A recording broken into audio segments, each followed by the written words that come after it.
The Great Illusion. By Paul Krugman.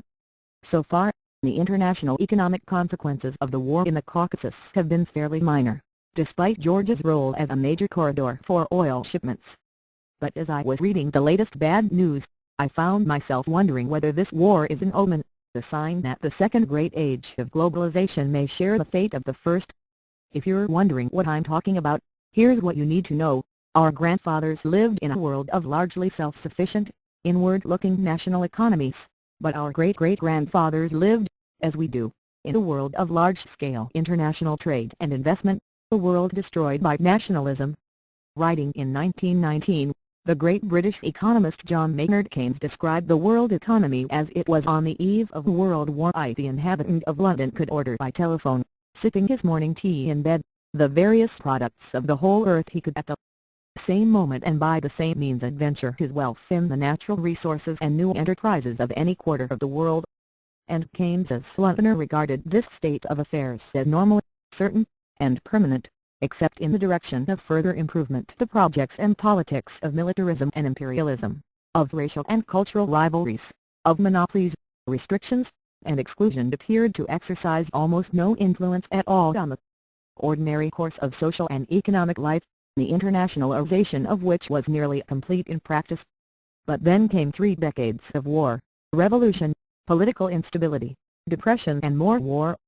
By the end of World War I, the world was fragmented economically as well as politically, and it took a couple of generations to put it back together. So, can things fall apart again? Yes, they can. Consider how things have played out in the current food crisis. For years we were told that self-sufficiency was an outmoded concept, and that it was safe to rely on world markets for food supplies. But when the prices of wheat, rice and corn soared, Keynes's projects and politics of restriction and exclusion made a comeback. Many governments rushed to protect domestic consumers by banning or limiting exports, leaving food importing countries in dire straits. And now comes militarism and imperialism. By itself, as I said, the war in Georgia isn't that big a deal economically. But it does mark the end of the Pax Americana, the era in which the United States more or less maintained a monopoly on the use of military force. And that raises some real questions about the future of globalization. Most obviously, Europe's dependence on Russian energy, especially natural gas, now looks very dangerous, more dangerous, arguably, than its dependence on Middle Eastern oil. After all, Russia has already used gas as a weapon. In 2006, it cut off supplies to Ukraine amid a dispute over prices. And if Russia is willing and able to use force to assert control over its self-declared sphere of influence, won't others do the same? Just think about the global economic disruption that would follow if China, which is about to surpass the United States as the world's largest manufacturing nation, were to forcibly assert its claim to Taiwan.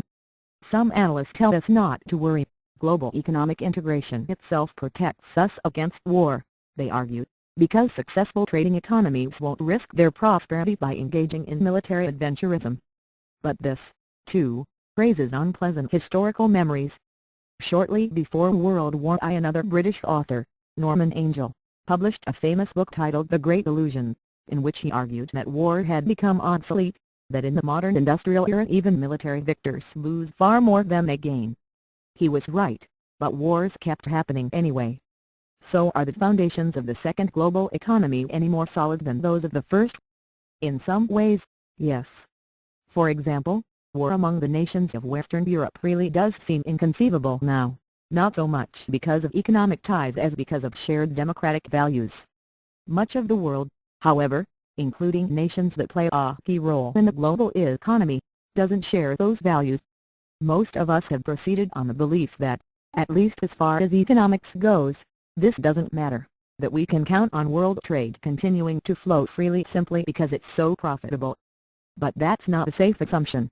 Angell was right to describe the belief that conquest pays as a great illusion. But the belief that economic rationality always prevents war is an equally great illusion.